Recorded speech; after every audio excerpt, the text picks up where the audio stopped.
Peter's first love disappeared after giving birth to their son. To provide their son with a complete family, he found someone who resembled her, me. We've been married for 3 years, and I've always been the woman supporting him and his son from behind the scenes. Kind, considerate, understanding, and most importantly, always emotionally stable. Once, when I went to pick up Leo from school, I overheard him telling his classmates that I was just a nanny and that his real mom would be back soon. I was thrilled.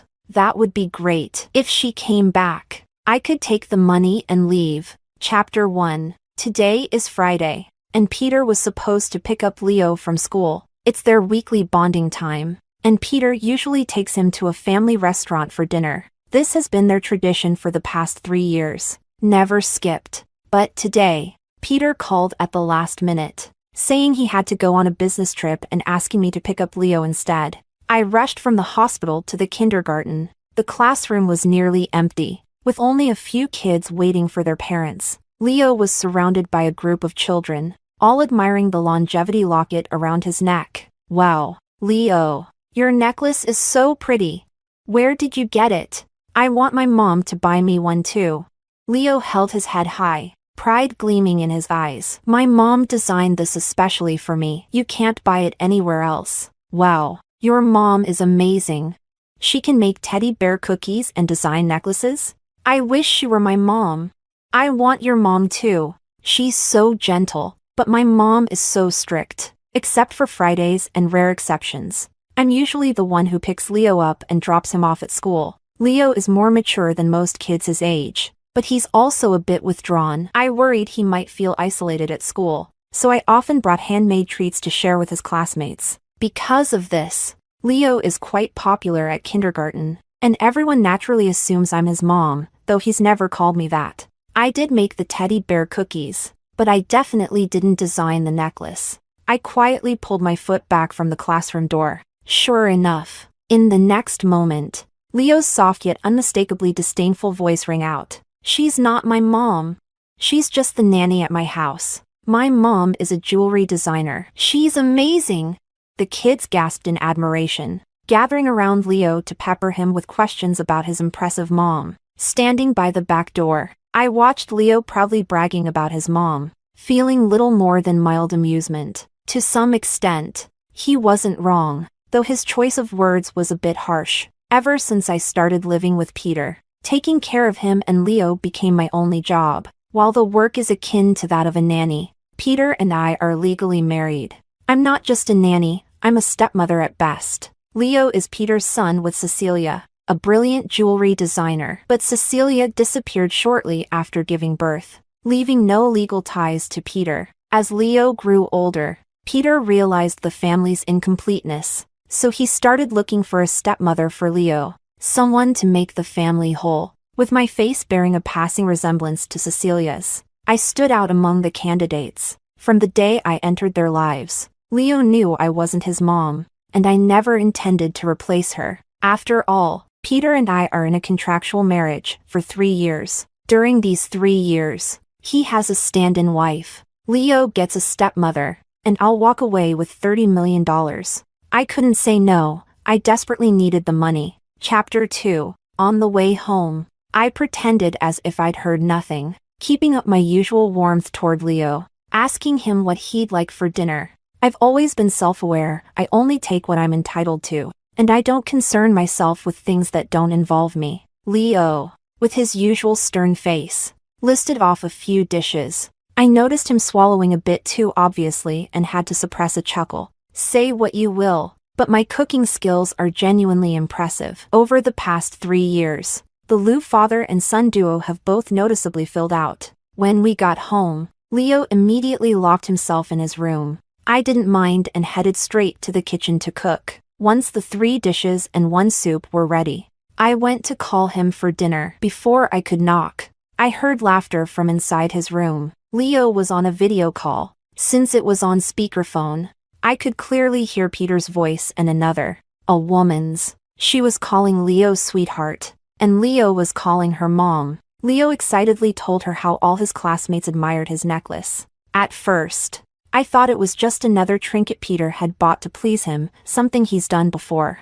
Although Cecilia hadn't been around these past few years, Peter had meticulously maintained Leo's connection with her, preparing for the day she might return to his life. It seemed this necklace was genuinely designed by Cecilia. After 6 years of searching, Peter had finally found her. So, his business trip today was really a journey for love. How romantic. I had no intention of interrupting their family reunion and silently returned to the dining table to scroll through my phone. Only after confirming that Leo had ended the call did I knock on his door to invite him to dinner. After dinner, as I cleaned up, Leo stayed at the table, looking like he wanted to say something but couldn't. Leo was the spitting image of Peter, with the same handsome and dignified features, but his eyes were even more beautiful, probably because they were so clear and pure. They reminded me of someone I once knew, though they didn't quite measure up. Leaning on the table, I smiled at him. "Is there something you want to tell me?" Leo pressed his lips together but eventually said nothing and returned to his room. I didn't mind and didn't feel like prying. My job is simply to ensure he's well fed, clothed, and taken care of. Anything beyond that is none of my business and not within my control. That night, I wrapped myself in a blanket and sat on the living room couch, bawling my eyes out over a movie. When Peter returned, he found me with a face swollen from crying. He seemed shocked. While I felt embarrassed, I quickly stood up, speaking through my heavily congested nose. "Why are you back so suddenly?" He walked over to me, his gaze calm and soft, his tone gentler than usual. "Why aren't you asleep yet?" I pointed to the TV, watching a movie. He stared at me for a moment, then sighed softly and reached out as if to pat my head. Before I could dodge, his phone rang. The caller ID read, "Cecilia." He stepped out onto the balcony to take the call, and I tactfully retreated to the kitchen. Only after he finished did I come back out. "Peter, let's finalize our divorce next week." Cecilia was back, and our agreement was nearly up anyway. I expected Peter to agree readily. After all, I was no longer of any use to him as a stand-in. But Peter's expression turned icy. "You're in such a hurry to get divorced? I'm busy next week." Without another word, he walked off to Leo's room, leaving me stunned. Our marriage was essentially a contractual employment. He paid me to do a job. Now that the contract was ending and he'd found his beloved, shouldn't we both be eager to part ways? What's with the sudden mood swing? Chapter 3. Peter spent the entire weekend working overtime, leaving early and coming back late. I didn't get another chance to bring up the divorce. On Monday morning, he handed me a small box, saying it was something he'd picked up at an auction. I was in a rush to drop Leo off at school, so I just shoved it into my bag without looking. As usual, I brought some homemade cookies to the kindergarten, where the kids gathered around me, sweetly thanking Aunt Tang. Leo stood silently for a moment, then walked past the children into the classroom. After dropping him off, I asked the driver to take me to the hospital. When I arrived at the ward, Laura was standing by the window doing light exercises. When she saw me, she smiled. "What did you bring today?" I held up the thermos. "Your favorite, pork congee with egg." We each took a bowl and sat by the bed to eat. I pulled out my phone and opened some photos, handing it to her. "This is our house in Nanching. I've already had it cleaned. After you're discharged next week, take Victor there first and see if anything else is needed. Once I'm done here, I'll join you both." Laura looked at the photos but didn't say anything, just nodded. With the bowl in my hands, I turned to the window. Through the glass, I could see the azure sky and fluffy white clouds drifting lazily in the breeze. Willow branches swayed gently. "Ori, we're such a burden to you." I stared at the soft clouds and asked, "Laura, do you think Victor will like the little house?" Laura froze for a moment. Then her gaze softened, and she smiled. "He will. My brother always loved places with lots of wind." I smiled too. "That's good to know." Laura said nothing more, only sighing softly. We sat there by the bed, watching the clouds, the trees, and the sun. The bench outside changed from holding a mother and daughter to a couple, and then to an old man. People come and go in life, always in a hurry. Quietly, I said, "Laura, let's not talk about being a burden. If it weren't for you and Victor, there wouldn't be an Oriana in this world. We're family. We have been for 10 years. That afternoon, After grocery shopping, I went to pick up Leo from school. The teacher told me he'd already been picked up in the morning. Apparently, Leo had left with his mom and dad. Back in the car, I hesitated for a while before deciding to call Peter to confirm. Although it was likely him and Cecilia who picked Leo up, I needed to be sure when it came to kids. Just as I was about to dial, I noticed Peter's WeChat profile picture on my feed with a notification dot. I clicked on it. 5 minutes ago, he'd posted. It was a 3x3 photo grid. At the center was a family photo of the three of them, smiling happily on a beach. They were all wearing matching family outfits. Leo looked genuinely happy, smiling brighter than I'd ever seen in 3 years. Even Peter, dressed in unusually vibrant colors, seemed less stern next to Cecilia, his demeanor soft and relaxed. They looked like a perfect family. Since the post confirmed everything, there was no need to call. With the Lou father and son away, I enjoyed a brief vacation, spending my days cooking and eating with Laura, then wandering around together. It was peaceful and relaxing. Chapter 4. The call from Peter came in the middle of the night. I had already fallen asleep, but the ringing of my phone woke me up. Peter's voice sounded exhausted, with Leo's crying in the background. "Oriana, can you come to the children's hospital right now?"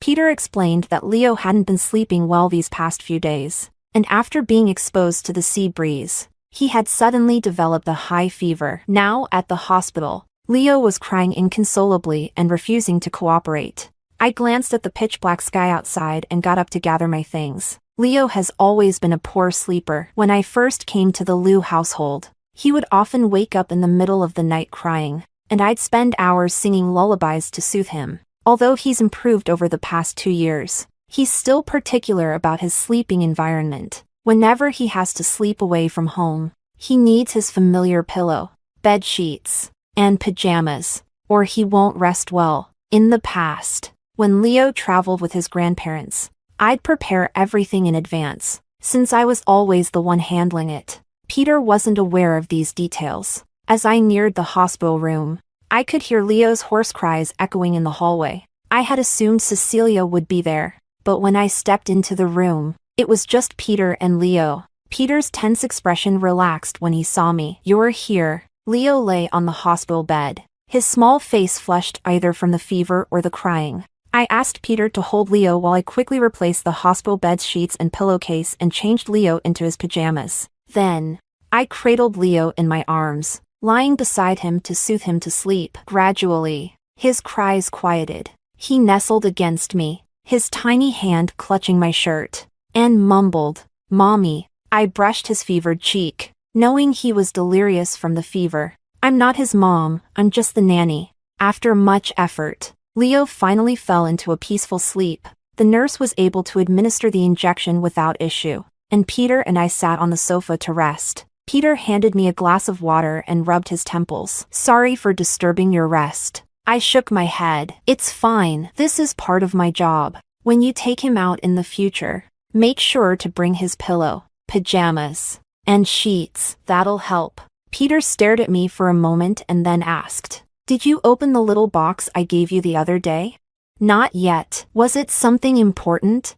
I retrieved the box from my bag on the other side of the sofa and opened it. Inside was a diamond ring. Peter suddenly placed his hand over mine. "Ori, please don't divorce me." Chapter 5. I had no idea what had happened between Peter and Cecilia that would make him willing to give up the person he'd waited for 6 years and instead propose to me. But I was certain it wasn't because he loved me. Peter is terrifyingly rational, someone who always makes calculated decisions after weighing the pros and cons. I wasn't interested in uncovering his reasons either. I've never been one to waste energy on irrelevant matters. I slid my hand out of his grasp and placed the ring back on the coffee table. "Peter, we're just contractual spouses. Now that the agreement has expired, it's time for us to end this." Sitting beside me, he seemed unfazed by my words. Instead, he continued, as if explaining to himself, "Ori, if it's because of Cecilia, you don't need to worry. It's over between us. This trip was only because she wanted to see Leo. We won't be in contact again." These past years, Having you around has been comforting. Leo depends on you a lot. Can't we just continue living like this? I looked at Peter, my expression calm. No, we can't. I don't know or care about what's going on between you and Cecilia, but there's no future for us. I had only agreed to this arrangement with Peter in the first place to pay for Lara's medical treatment. Now that Lara had recovered, I had my own life to live. We were going to settle down in a place where the wind always blew. Peter didn't seem to expect such a straightforward rejection. For a brief moment, there was a flicker of hurt in his eyes. Ori, do you really feel nothing for me? I chuckled. Of course. I do. Gratitude for being a generous employer. And I meant it. Without the $3 million he provided, both Lara and I would have been dead years ago. That's why I dedicated myself to taking care of him and Leo these past 3 years, answering every call and fulfilling every need. But that's as far as it goes. I thought I'd made myself clear, but Peter didn't seem ready to accept it. You don't have to decide so quickly. I'm not in a rush. It's late. I'll have the driver take you home to rest. I'll stay here with Leo. Leo's prolonged fever had developed into a mild case of pneumonia, requiring a few days' stay in the hospital. Peter moved his work to the hospital room and stayed by Leo's side the entire time. Cecilia, however, never showed up. Every day, I cooked at home and brought meals to the hospital. One day, as I was feeding Leo, I received a call from the hospital saying Lara had suffered a sudden brain hemorrhage and was in critical condition. The bowl slipped from my hands, shattering on the floor. The sound startled Leo, who looked at me with wide eyes. Peter had just entered the room. He quickly came to my side. What happened? My hands were trembling uncontrollably, and my mind was blank. Even breathing felt difficult. How could this happen? I had just seen her yesterday. She was fine. She was supposed to be discharged tomorrow. Everything was supposed to be getting better. How?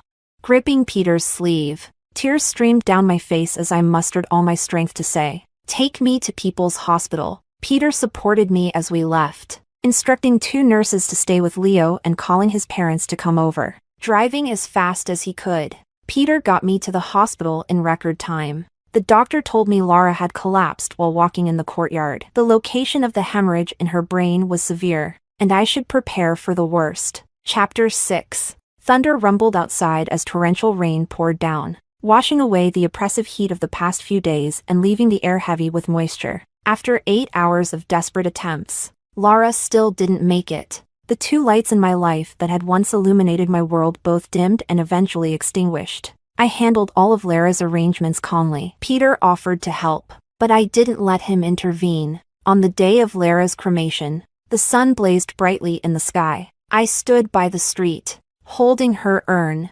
occasionally overhearing passers-by remarking how the skies had finally cleared after days of gloom. It was a beautiful day. I looked up at the sun, dazed, finding it strange that such blazing warmth couldn't touch me at all. I don't know how long I stood there. My feet felt rooted to the ground. Everyone around me seemed to have a destination, but I didn't. I once didn't know where I came from, and now I have no idea where to go. Let's go home. I don't know when Peter appeared, but he led me to the car. Back home, I fell into a deep sleep.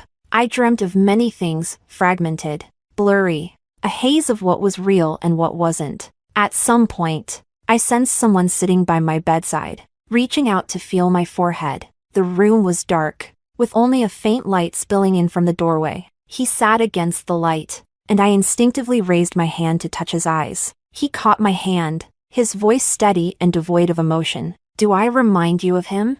In an instant, I was fully awake. I tried to pull my hand back, but his grip tightened. "Ori, if you're willing, you can think of me as him. Whatever Victor could do for you, I can too." Victor, that name, which has accompanied me for 10 years. Every time I hear it, my heart fills up all over again. He pulled me from the abyss, only to leave me far too soon, like fireworks, briefly lighting up the night sky before fading into darkness. Where do I even begin with Victor? To me, he was a brother, family, and the love of my life. Chapter 7. Before I turned 13, I was relatively lucky. Though the old orphanage was lacking in resources and amenities, at least it was safe. After 13, Things changed. The orphanage underwent reforms, and conditions improved. There was meat to eat, books to read, but an uneasy feeling constantly hung over me. No matter where I went, I felt a pair of eyes watching me from the shadows. My freshly washed underwear would go missing. Items in the room would mysteriously disappear. Sometimes, at night, I'd feel someone touching my legs as I slept. I didn't dare make a scene, because that person was the director of the orphanage. I endured it for 2 years until the day he called me into his office and tried to pull down my pants. I kicked him and ran with all my might, screaming for help as I went. The orphanage was in a secluded area with few passers-by. Those who did pass were told by the director that I was his daughter throwing a tantrum. No one stopped to help. When I felt him catching up, a water bottle suddenly flew past me, striking the director behind me. His cry of pain rang out. I didn't dare look back, terrified that even a second of hesitation would get me caught. That's when I saw the boy who had thrown the bottle. Grinning, he shouted at me to run faster and asked if I wanted to go with him. I had no other option, so I kept screaming for help. He grabbed my hand and pulled me, running full speed onto a departing bus. The moment the director reached the bus door, it pulled away from the stop. The nightmare was left behind. The boy bought me a ticket, leading me to the back of the bus, where a girl about my age was sitting. She rubbed her eyes and looked at the boy. Brother, how come you brought back a tail after going to the bathroom? That's how I learned they were siblings. They had run away from home to escape their abusive father. Neither of us knew where the bus was headed, but the boy, still smiling, said, "This bus is taking us to a brighter future." Even before we knew each other, he told me that I would have a bright future someday. That first night in the new city, the three of us squeezed into a rundown hostel, sharing a single cup of instant noodles. The noodles were eaten by me and his sister. He only drank the soup. We lay side by side on the bed, unable to sleep, caught between excitement, confusion, and fear. We had escaped our respective abysses, but we didn't know if the road ahead would lead to another one. Out of nowhere, he sat up and asked if we wanted to change our names, saying that today marked the beginning of a brighter future, and our names should reflect that. We picked new names but couldn't settle on a surname. They didn't want their original one, and I had no idea what mine was. Finally, he pointed to a battered copy of the Tang poems, lying on the table, and declared we would all take the surname Tang. Our names, and our fates, tied us together as a family that night. The next day, Victor, his new name, went out and came back announcing that he had rented a place for us. He had saved a little money beforehand and stolen some from his father when they ran away. Though it wasn't much, the place was a tiny one-bedroom in an old neighborhood. But it became our home in the unfamiliar city. Once settled, the three of us started taking odd jobs. We were too young to find proper work, so we handed out flyers, waited tables, and did whatever small tasks we could. Victor, 2 years older than Laura and me, wasn't even of age yet, but he seemed to know how to do everything: cooking, laundry, taking care of us. He was quick-witted and charming, selling products at a supermarket so well that the store auntie often gave him extra groceries. Though life was hard, we were able to eat, and Victor always said things would get better. In the vortex of life, we clung to each other, wobbly but steady. We found comfort in our shared warmth. One day, Victor came home with a piece of meat and said he had good news. A teacher he met at the supermarket was willing to help Laura and me go back to school. We both refused. Laura wasn't interested in studying and had just started an apprenticeship at a beauty salon, which she enjoyed. I, on the other hand, felt too embarrassed. But the two of them took turns persuading me. Laura called me a natural for university, urging me to study hard and repay them later. I knew they didn't want repayment, they just genuinely saw me as family. Sometimes the world feels vast, allowing us to meet only a few people in a lifetime. Other times, it feels small. Thin threads of coincidence can bind strangers together as family. Eventually, they convinced me. While they worked, I went to school, picking up light part-time jobs like shop-sitting so I could study while earning a little money. I quietly saved up, and the first thing I bought was a folding bed for Victor. Since Laura and I shared the bedroom, Victor had been sleeping on the small sofa in the living room. His long legs always dangled awkwardly off the edge. He wouldn't buy himself a bed but wouldn't think twice about buying my school materials. When he received the bed, he ruffled my hair and grinned, his eyes curving into crescents. "Well, look at you, buying your big brother a bed. Guess I didn't spoil you for nothing." I looked at him, my heart pounding, both happy and annoyed. I didn't want to call him brother. Late at night, I would study at the table while Victor lay on his folding bed doing calculations. He'd always notice when my water cup was empty and refill it, or make me a bowl of noodles with a poached egg if I studied too late. He'd watch me with his ever-present smile and tell me I was destined for great things. Once, I asked him why he helped me escape that day. He said he thought I'd been kidnapped because I didn't look like the director's daughter at all. So many people heard my cries for help, but only he reached out a hand. When I started my senior year, the pressure increased, and late-night study sessions became routine. Victor would wait for me outside the school gate every night, holding a warm bottle of milk and 2 boiled eggs, insisting I needed the nutrition. His visits became so frequent that everyone at school knew him. Girls often handed me love letters and gifts for him, asking me to pass them on to my brother. I refused every time, telling them he wasn't interested in dating. One winter evening, a girl handed Victor an apple outside the school gate. He accepted it and even gave her a roasted sweet potato in return. I ignored him all the way home. When he finally grabbed my backpack to stop me, he frowned and asked, "Did someone at school bully you?" "None of your business," I snapped, exasperated. "If it's not my business, then whose is it?" "Oriana, have you grown bold enough to ignore me now?" He stood in front of me, blocking my way, his face dark. "Don't tell me you're dating someone." I pointed at the apple in his hand, fuming. "You can accept someone's apple, but I can't date?" He froze, then laughed, his eyes soft and bright like scattered starlight. Bending slightly, he looked into my eyes and spoke gently, almost coaxingly. "Is my Ori jealous?" In that moment, I realized my feelings for him were laid bare. I tried to escape, but he pulled me into his arms, through his shirt. I could feel the vibrations of his laughter. "She said she's your classmate, so I accepted. Didn't I give her a gift in return? I just want you to get along with your friends. If it makes you unhappy, I won't do it again." The cold wind brushed past us, but it couldn't cool the warmth spreading across my cheeks. From that day on, our relationship shifted. It wasn't clear what had changed, but something had. We avoided meeting each other's eyes for too long, pulled our hands away quickly if they touched, and left unspoken things hanging in the air. Until one night, as I was drying my hair, Laura asked me bluntly, "Ori, are you dating my brother?" She didn't wait for an answer. "Otherwise, why do you blush every time you look at him?" I was speechless. Was it that obvious?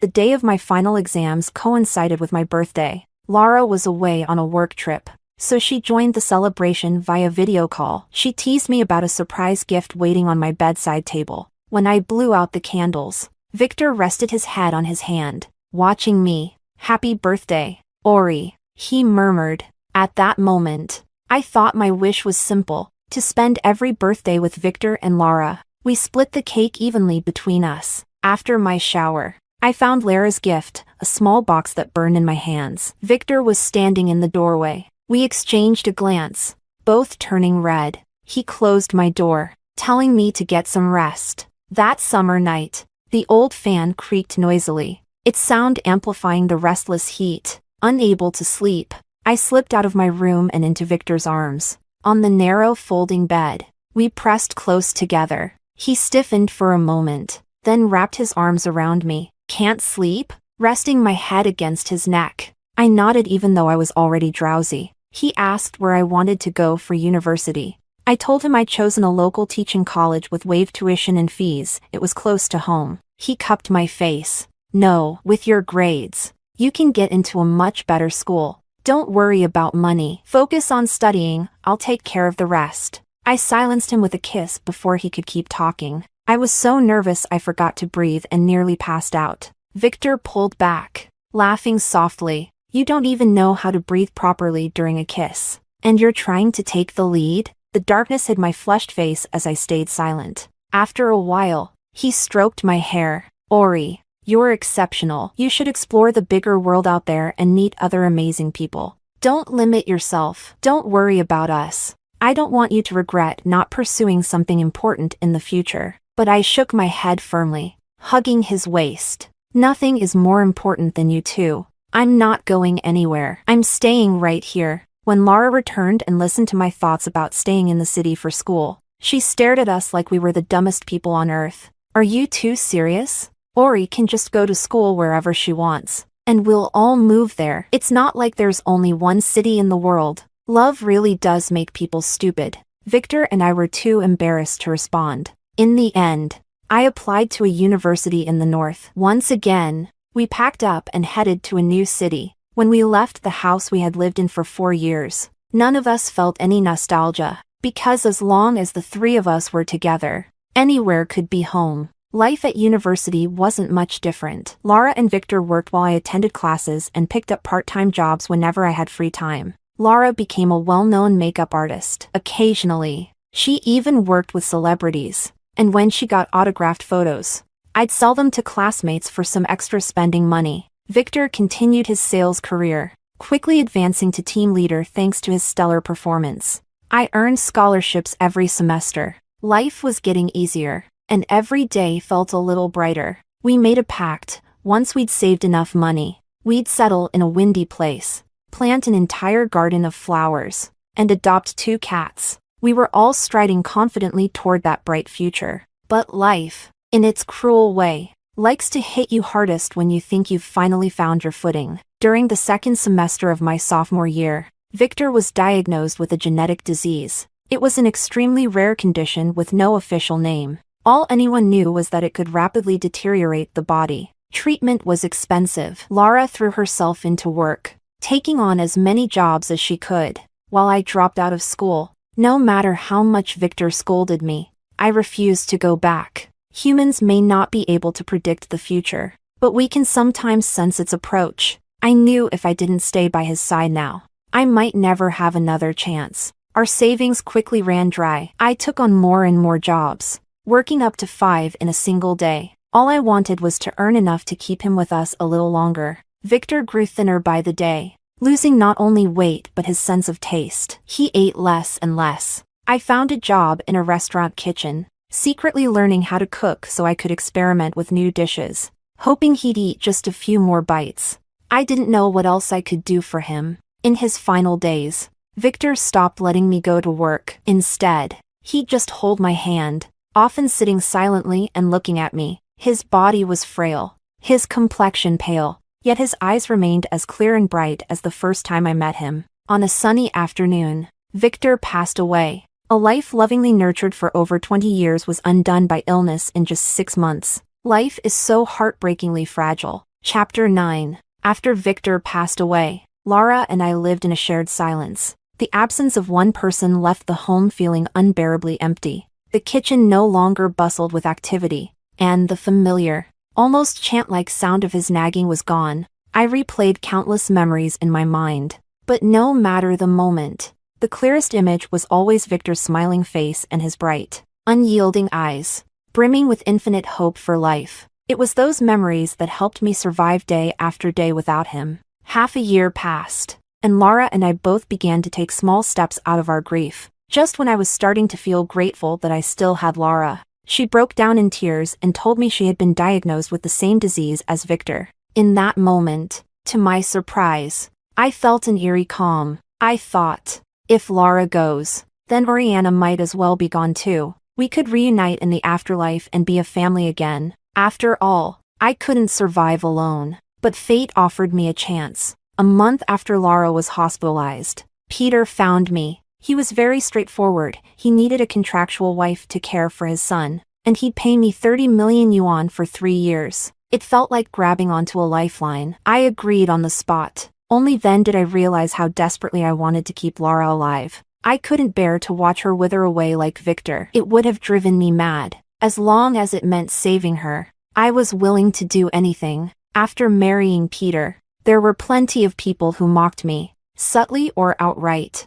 calling me nothing more than a stand-in. That was when I learned how much I resembled Peter's first love. It didn't bother me. In fact, I felt thankful. If I didn't look like her, Peter wouldn't have chosen me. I kept the marriage a secret from Lara, but she eventually found out. She fainted 3 times from crying, begging me to leave her and stop carrying her burden. I held her trembling body, and we cried together. Lara, I've already lost Victor. I can't lose you too.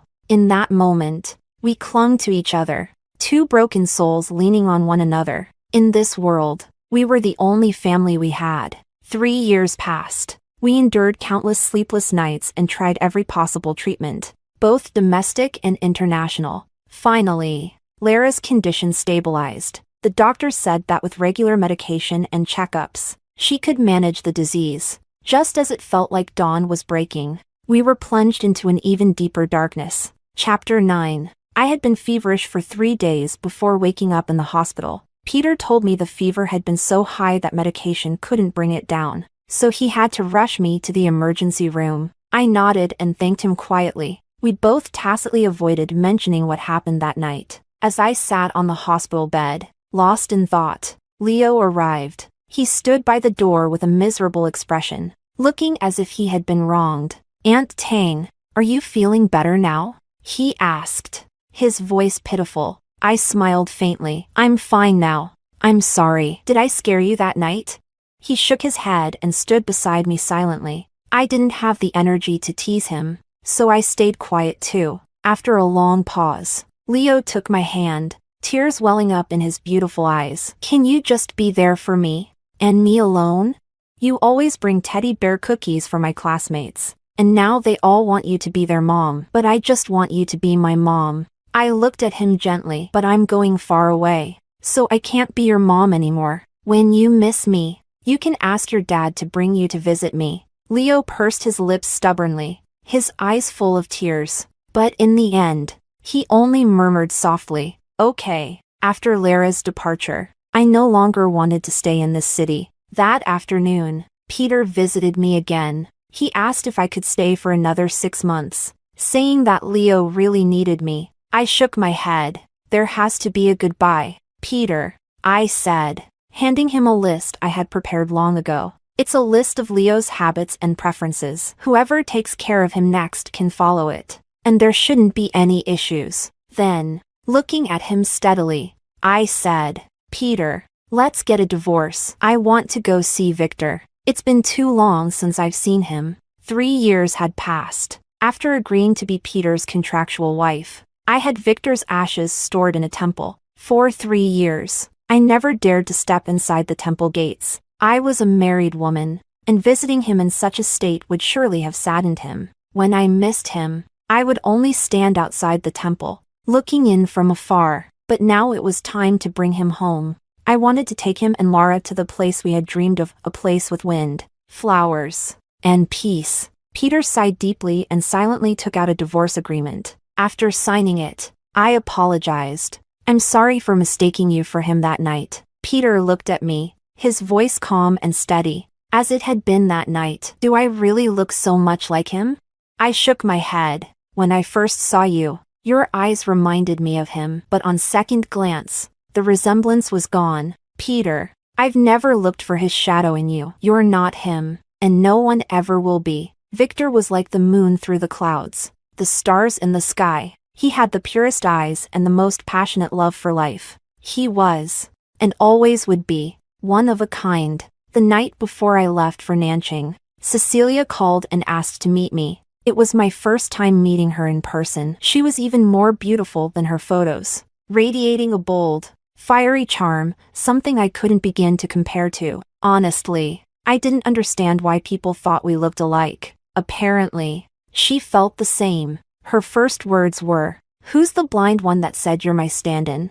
I'm not half as gentle or sweet as you." I thought she wanted to discuss Peter, so I explained that ours was a contractual marriage and that we were already divorced. She simply smiled. "I know, I just wanted to meet you today." After studying me for a while, she sighed and said, "What a pity. In terms of personality, you and Peter would have been a good match. He's as stubborn as I am, and we've clashed so much over the years that we're both exhausted." I didn't quite understand what she meant, but she suddenly handed me a card. "Ms. Tang, I came here today mainly to thank you.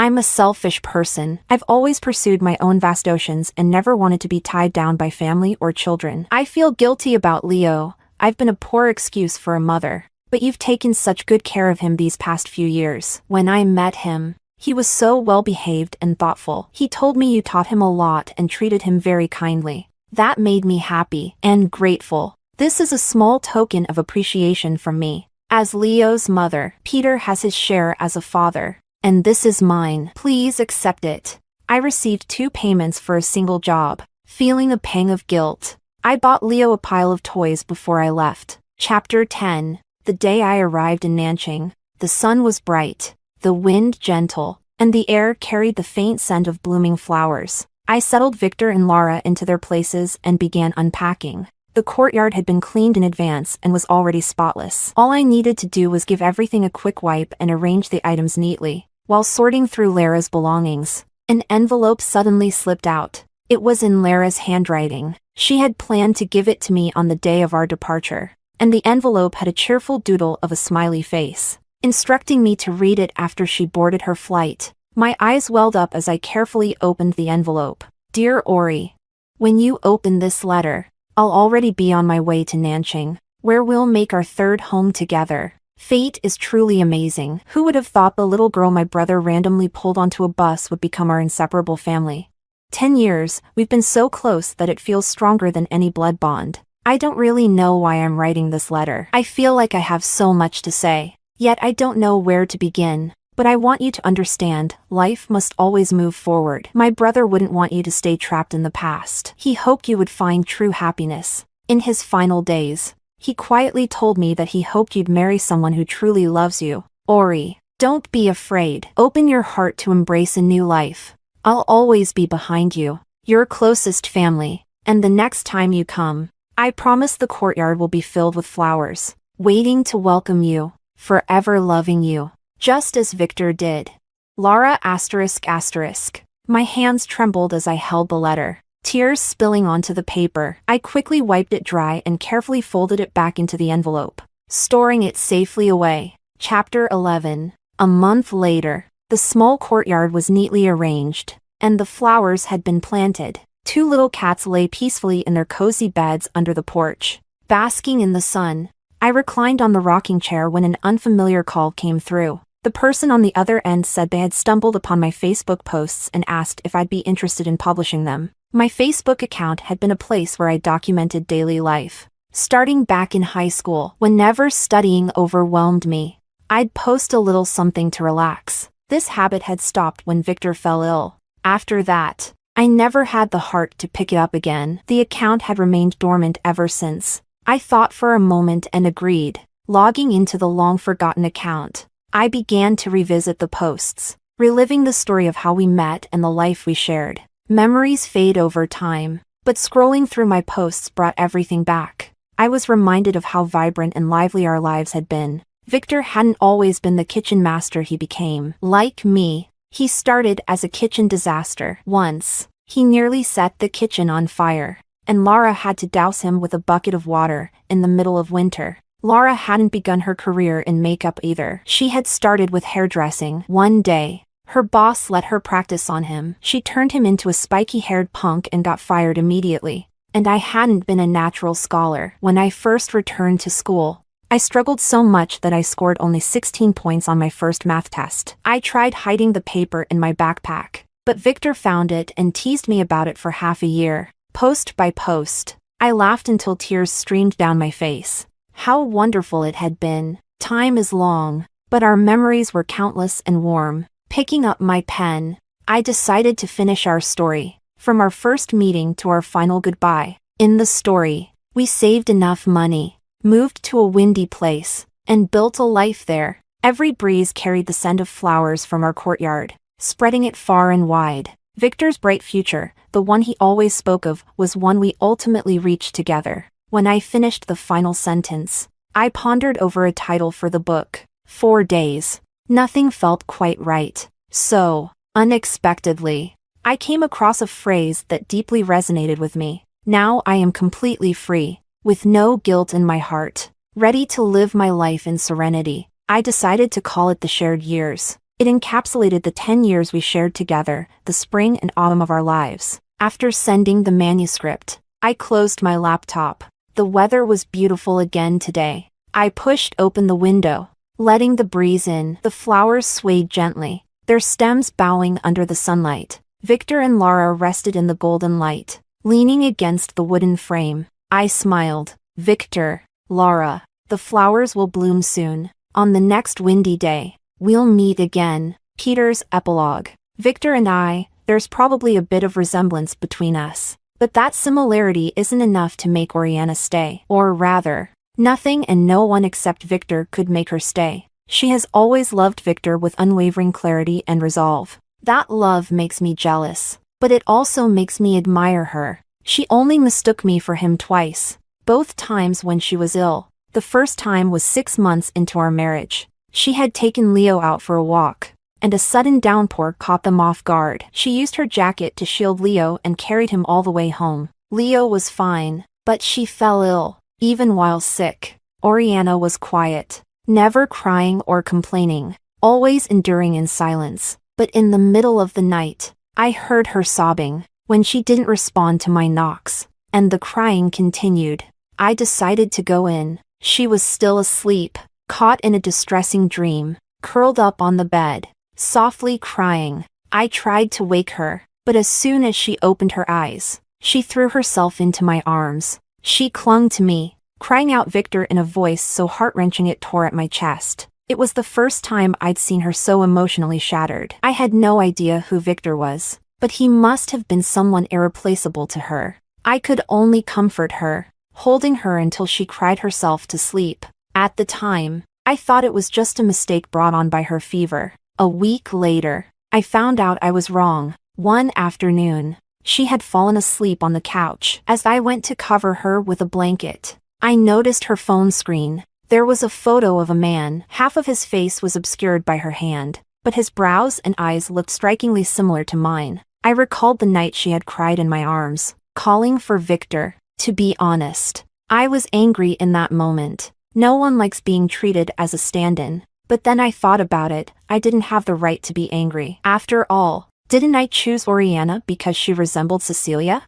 In the end, we were the same, both driven by less than honorable intentions. But fortunately, neither of us had placed unrealistic expectations on the other. I told myself to let it go. Yet, people aren't made of stone. Emotions inevitably take root, and we instinctively gravitate toward those close to us. Daily companionship versus an absent figure, the mind quickly makes its choice. I can't even remember when it started, but at some point, whenever I saw Oriana, Cecilia was no longer in my thoughts. I came to recognize Oriana for who she was, entirely different from Cecilia. Cecilia's eyes were filled with ambition, while Oriana's were filled with life. She was gentle, always carrying a soft smile. Being with her felt peaceful, but I began to worry. The 3-year agreement would eventually end, and when it did, she would leave. After all, her heart belonged to someone else.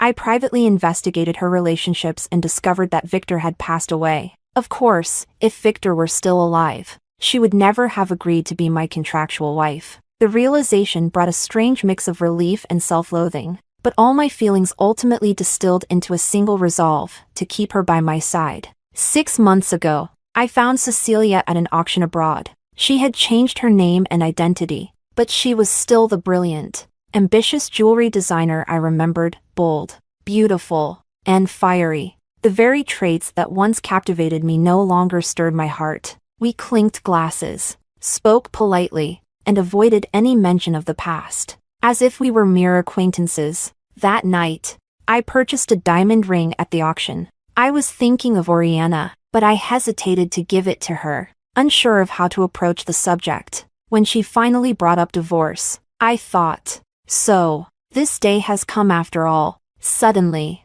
I regretted limiting our agreement to 3 years. How could 3 years have passed so quickly?